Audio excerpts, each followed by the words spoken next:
चीन से 2025 में होगा भयानक युद्ध, अमेरिकी वायुसेना जनरल के बयान से दुनिया दंग। अमेरिकी वायुसेना में शीर्ष जनरल ने चीन को लेकर बड़ा दावा किया है। उन्होंने ताइवान पर संघर्ष की संभावना के बारे में चेतावनी जारी की है। उन्होंने कहा कि अमेरिका और चीन के बीच 2025 में युद्ध होने की संभावना बढ़ रही है। यूएस एयर मोबिलिटी कमांड के प्रमुख जनरल माइक मिनिहान ने कहा कि दो सैन्य शक्तियों के युद्ध में जाने से हालात गंभीर होंगे। ऐसे में अभी से युद्ध को लेकर तैयारी कर देनी चाहिए। चीन और अमेरिकी के बीच 2 साल बाद भयंकर युद्ध हो सकता है। अमेरिकी वायुसेना के एक शीर्ष जनरल ने इस संबंध में बड़ा दावा किया है और वरिष्ठ अधिकारियों को मेमो भेजा है। उनके इस दावे के बाद तमाम चर्चाएं तेज हो गई हैं। शीर्ष अफसर ने मेमो में कहा है कि 2025 में अमेरिका और चीन के बीच युद्ध हो सकता है। इसकी संभावनाएं बढ़ती जा रही हैं। उन्होंने सेना के अधिकारियों को युद्ध को लेकर तैयारी करने के लिए आगाह किया है। वहीं अमेरिकी अफसर के इस बयान से हर कोई हैरान। अमेरिकी वायुसेना के जनरल ने शुक्रवार को अपने अधिकारियों को ये मेमो भेजा है। इसमें कहा गया है कि अमेरिका 2 साल में चीन के साथ युद्ध में होगा और उन्हें लक्ष्य को लेकर तैयारी करने के लिए कहा गया है।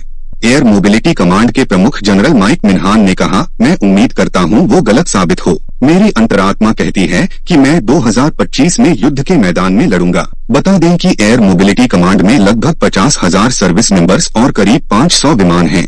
अमेरिका में एयर मोबिलिटी कमांड परिवहन और ईंधन भरने वाले विमान के बेड़े की देखरेख की जिम्मेदारी संभालता है। मिन्हान ने मेमो में आगे कहा कि चूंकि ताइवान और अमेरिका दोनों में 2024 में राष्ट्रपति चुनाव होंगे, इसलिए अमेरिका विचलित होगा और चीनी राष्ट्रपति शी जिनपिंग के पास ताइवान पर आगे बढ़ने का अवसर होगा। जनरल माइक ने चीनी राष्ट्रपति शी जिनपिंग की आकांक्षाओं का हवाला देते हुए संभावित संघर्ष के लिए अपनी तैयारियों को तेज करने की चेतावनी दी। उन्होंने कहा कि शी ने अपना तीसरा कार्यकाल कम्युनिस्ट पार्टी के महासचिव के रूप में हासिल किया है और अक्टूबर 2022 में अपनी युद्ध परिषद की स्थापना की।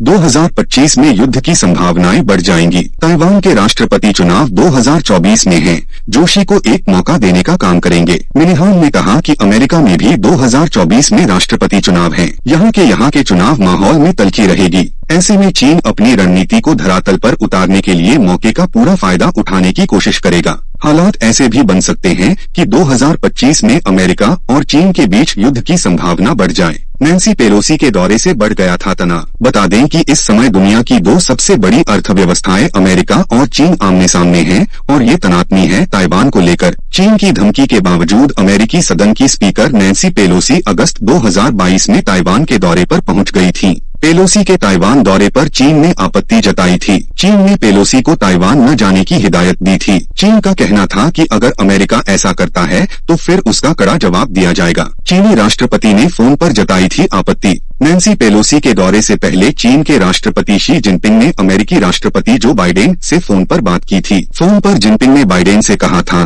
कि अमेरिका को वन चाइना प्रिंसिपल को मानना चाहिए। साथ ही धमकाते हुए कहा था, जो लोग आग से खेलते हैं वो खुद जल जाते हैं। इस पर बाइडेन ने जवाब देते हुए कहा था कि अमेरिका ने ताइवान पर अपनी नीति नहीं बदली है और वो ताइवान में शांति और स्थिरता को कम करने की एकतरफा कोशिशों का कड़ा विरोध करता है।